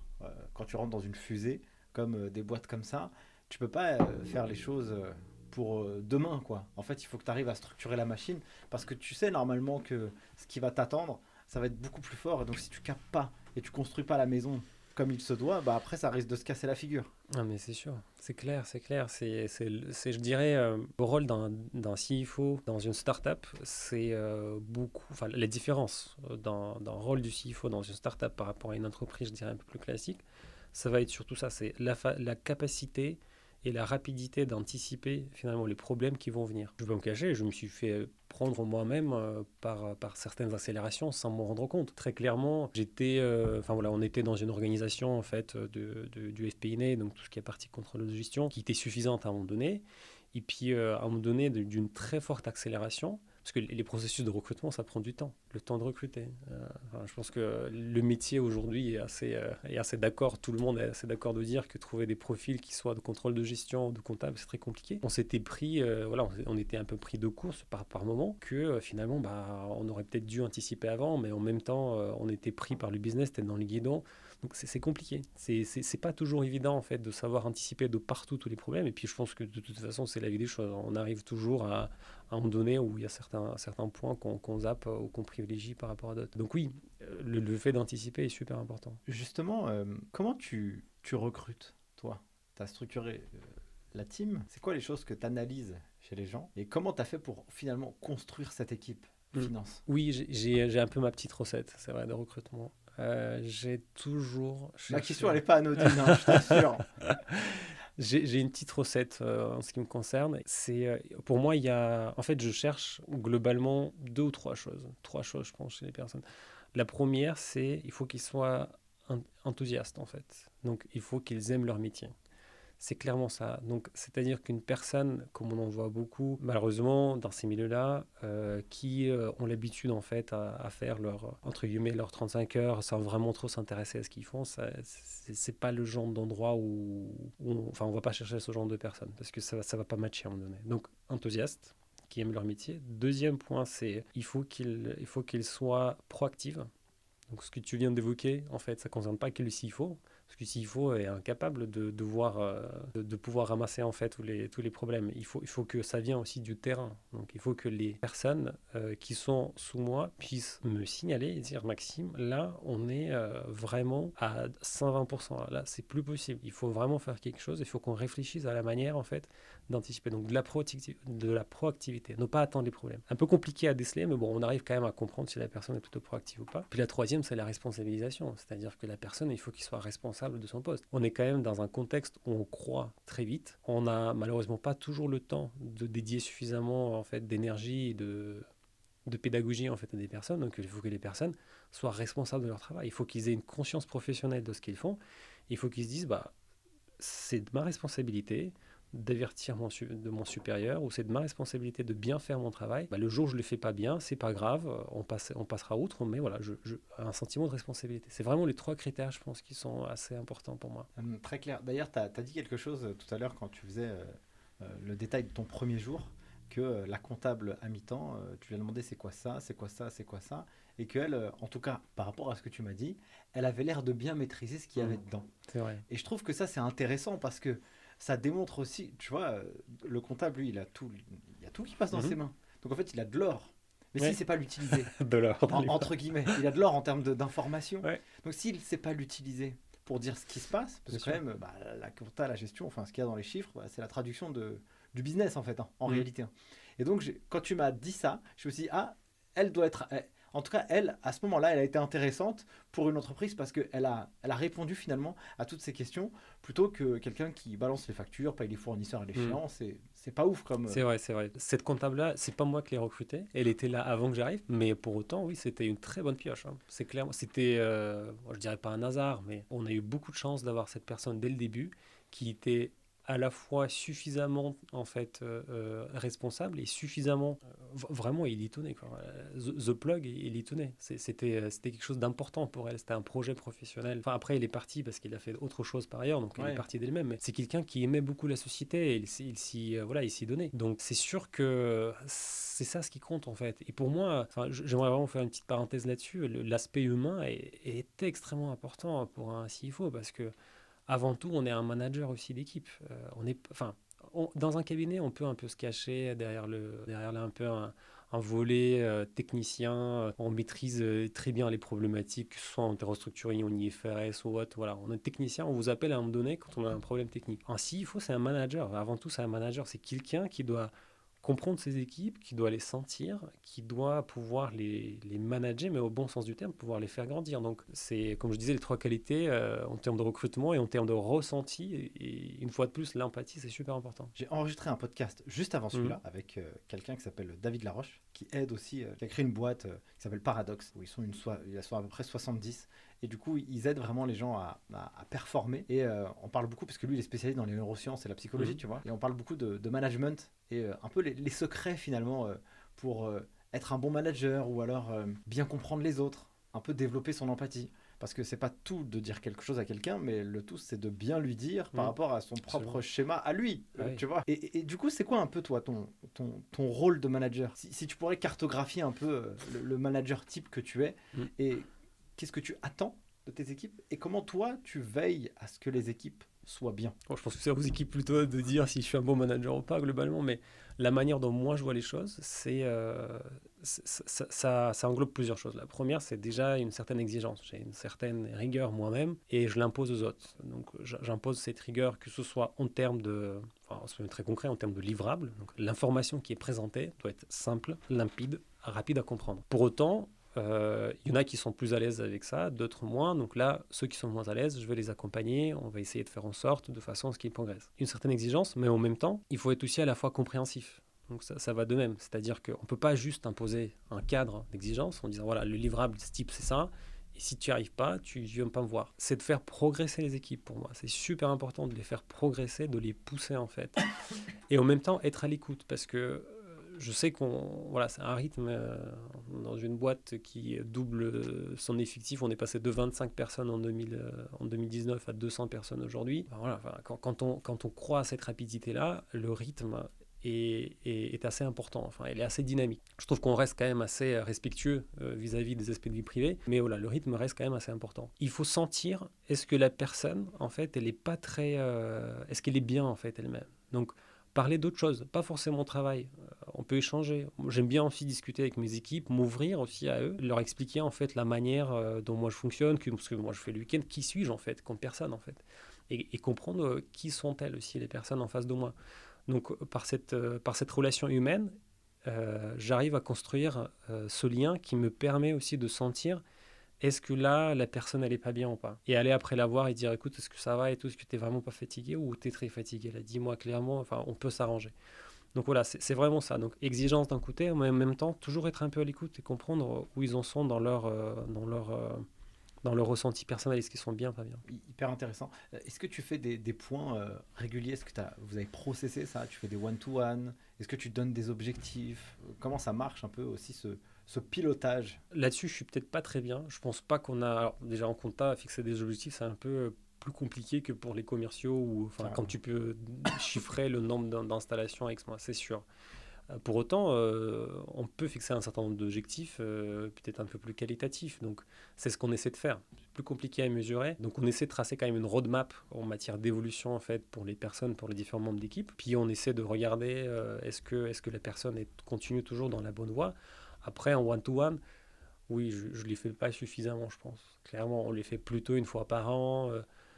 On peut parfois en parler à l'occasion, par exemple, d'un changement d'organisation ou d'une démission. Là, on peut évoquer une organisation future cible, mais on ne parle pas suffisamment, je pense. Ouais. C'est quelque chose qui est de mon aspect, je parle bien de moi, hein, de mon équipe. Je pense qu'il n'y a pas de formalisme à proprement parler après, au quotidien, comme j'ai dit, vu que j'établis ce lien en fait, de connectivité humaine, ça me permet quand même de comprendre le degré en fait, de travail, et puis comment dire, sentir l'humeur en fait. De le sens au quotidien, tu Oui, le vois quoi. c'est ça. Tu n'as pas besoin d'un truc formel Non, pour aller essayer de déceler s'il y mais a l'un n'exclut pas l'autre. Je On pense est qu'il d'accord. faudrait le faire. Je pense qu'il faudrait plus le faire, surtout. Accueilli ici dans ce podcast quelques CFO de licorne aussi, ou des boîtes qui vont très vite. Comment tu fais pour tenir la cadence? Je crois que c'est Élise Herbs que j'ai reçu, d'ailleurs qui fait aussi de Oui, la oui. borne de recharge, mais comme dans les stations-service, mais pour Oui, oui. les voitures électriques. C'est du sport de haut niveau, quoi. Oui, oui. Comment tu fais justement, toi, pour avoir la pêche, Ouais. aussi la clarté intellectuelle? Écoute, je pense qu'il faut prendre du recul par rapport à ce qu'on fait. Certes, on a beaucoup de pression, on a beaucoup de responsabilités. C'est souvent très prenant, hein, et je pense que mon épouse ne me contredira pas que parfois je la fatigue avec mes éventuels problèmes. Pour autant, le plus important, c'est prendre du recul par rapport à ce qu'on fait. Il faut aussi se poser la question. Enfin voilà, j'ai ma vie à moi. Il ne faut pas que le travail devienne ma vie personnelle. Donc moi, c'est comme ça que j'arrive à m'en sortir. Et après, les moyens pour y parvenir sont plusieurs. On peut faire du sport, on peut faire des sorties, on peut faire des hobbies. Moi, avant, je faisais plus de sport, un peu moins maintenant. Divers et variés, de la course, de la randonnée, du crossfit, voilà, un peu tout. C'est de s'intéresser à autre chose. Donc, c'est-à-dire vraiment s'ouvrir à des aspects qui vont pas être forcément en lien avec le métier qu'on fait. Donc typiquement, voilà, le week-end, c'est pas tout le temps que je vais aller regarder dernières informations de l'agence du climat sur comment le transport contribue en fait à la transition écologique, comment les efforts sur la transition écologique au niveau transport contribuent à la transition écologique. Pour autant, c'est important, donc je le regarde de temps en temps, mais j'ai d'autres en fait domaines d'intérêt, que ce soit dans l'art, dans la littérature et autres, qui me permettent en fait de construire en fait un monde autre que le travail. Et donc quand on construit ça, quand ça devient complémentaire, c'est beaucoup plus simple à tenir. Malgré le fait qu'il y ait toujours beaucoup de travail, on arrive à respirer. C'est-à-dire on rentre chez nous, on peut se vider la tête, on peut penser à autre chose, on peut s'occuper autrement. Donc vraiment, c'est avoir une autre vie à côté. Je dirais c'est ça en fait la clé. Il y a un entrepreneur qui s'appelle Alexandre Dana, qui a créé une école en ligne qui forme les entrepreneurs, qui s'appelle Live Mentor. Et justement, il disait, il parlait de l'entrepreneur, mais je pense que c'est valable pour n'importe qui, hein, tu vois. Plusieurs étiquettes. Chaque personne a plusieurs étiquettes. J'ai l'étiquette entrepreneur, puis j'ai l'étiquette ami, j'ai l'étiquette père de famille, mari. Et en fait, il faut que chaque étiquette elle puisse, entre guillemets, un peu s'équilibrer dans le temps. Et donc, toi, tu utilises aussi il n'y a pas que l'étiquette du taf qui compte, il y a aussi les autres étiquettes parce que de toute manière, ça fait du bien et on va pas travailler comme des oufs tout le temps. Sinon, après, de toute façon, là, les gens ils font des burn-out et tout, après ils craquent, tu vois. Donc c'est sûr.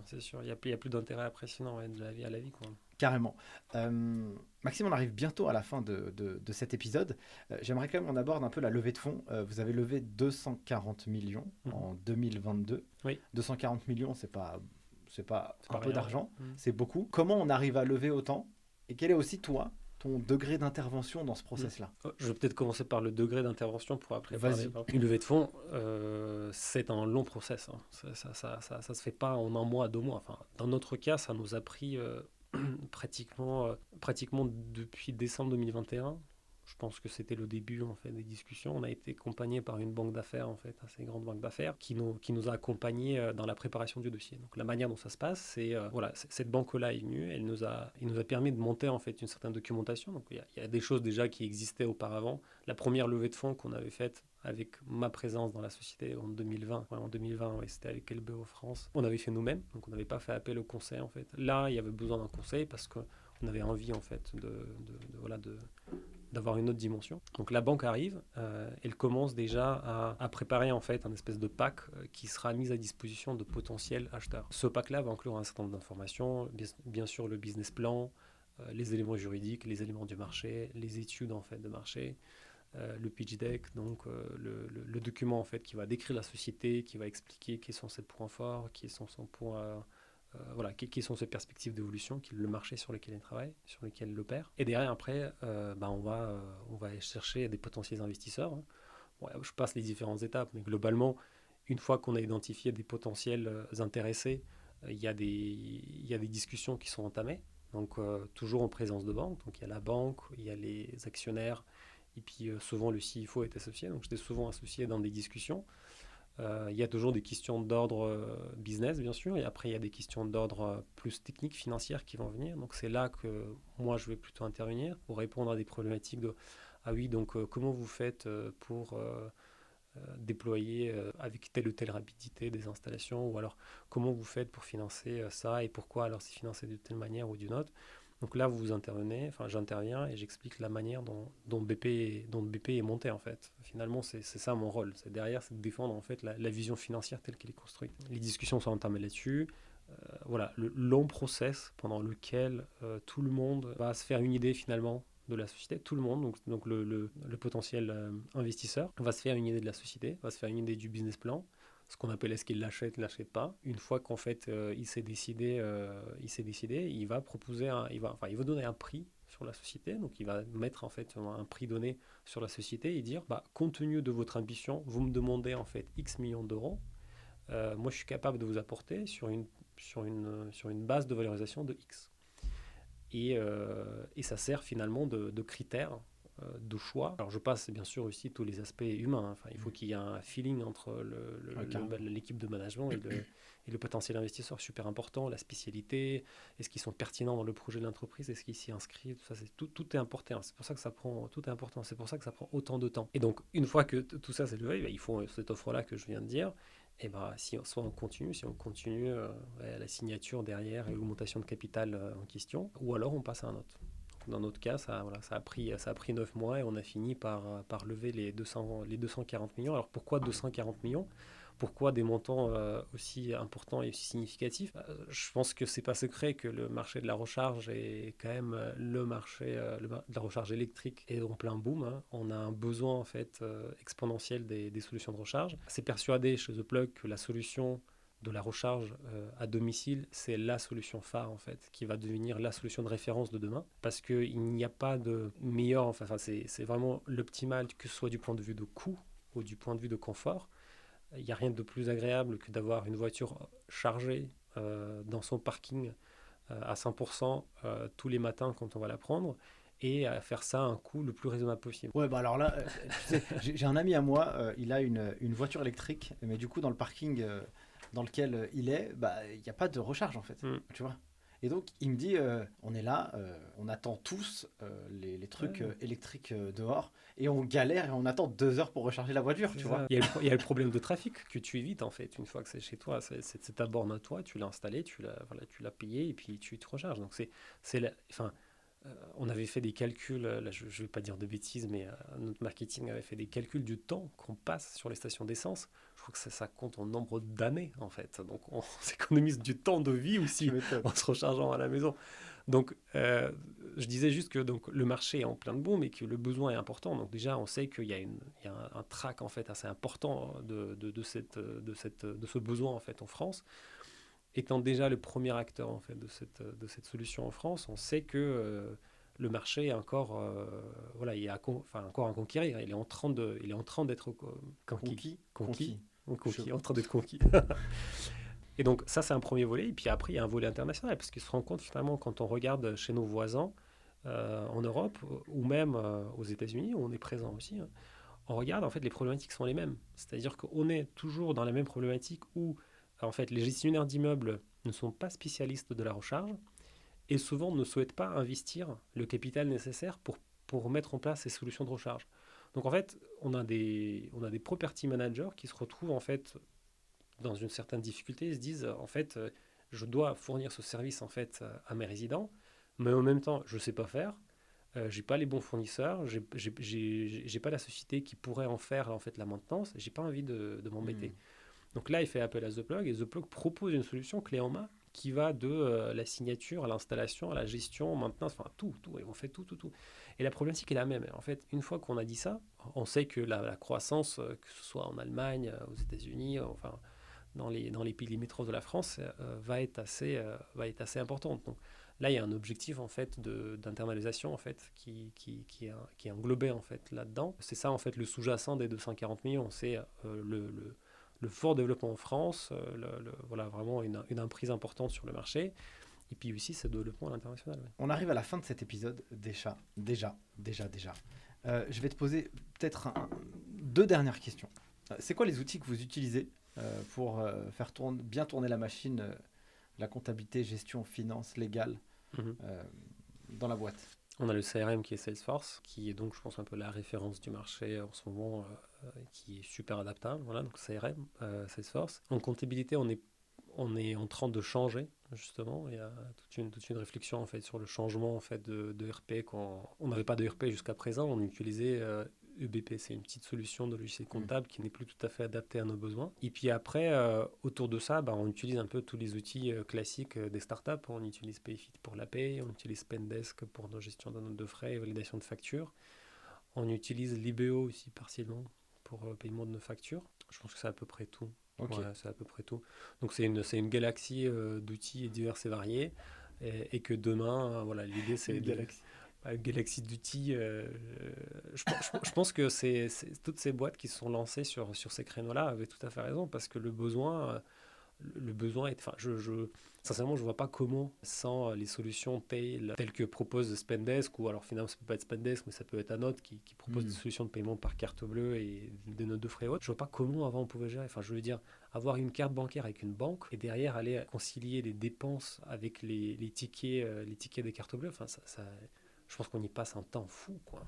Dernière question pour clôturer, Maxime. Ou alors, quel est l'enseignement que la vie t'a donné que tu pourrais partager aux auditeurs du podcast Ligue des Chiffres? Je dois l'avouer que je l'ai entendu cette question à plusieurs reprises. Je pense c'est quelque chose que j'ai dit déjà en cours de ce podcast, c'est de développer son empathie. Vraiment, c'est quelque chose d'important. Alors, c'est aussi bien dans le monde professionnel que dans le privé, en fait. Voilà, l'enseignement que m'a donné ma vie, c'est d'être quelqu'un d'empathique, parce que c'est comme ça qu'on attire du monde, qu'on devient, en fait, compréhensif vis-à-vis des différentes personnes, et que les personnes, en fait, voient en nous quelqu'un de bien, d'intéressant. Donc vraiment, continuer à développer son empathie, et puis de manière générale, comme on a continué à se développer, faire autre chose que son job, s'intéresser à plein d'autres choses. On est une personne, enfin, on est tous des personnes intègres qui ne sont pas que leur travail. Donc voilà, essayer d'avoir une diversité d'intérêts. Super. Merci beaucoup, Maxime, pour cet épisode. C'était un vrai plaisir pour moi de l'enregistrer, aussi qui est disponible sur YouTube et en podcast. Donc, merci pour ta venue, c'était un vrai plaisir. Merci à toi, Nicolas. Merci beaucoup. Mes chers auditeurs et internautes, eh bien, j'espère que vous avez kiffé cet épisode comme j'ai kiffé l'enregistrer. Sur ce, je vous dis à très vite pour une prochaine aventure. Si vous souhaitez aussi donner de la force, eh bien, n'hésitez pas à mettre des likes, partager, mettez des avis 5 étoiles sur les différentes plateformes. Ça donne beaucoup de force et puis ça permet aussi d'aller chercher d'autres invités. Sur ce, je vous dis à très vite pour une prochaine vidéo, un prochain podcast et prenez soin de vous. Ciao!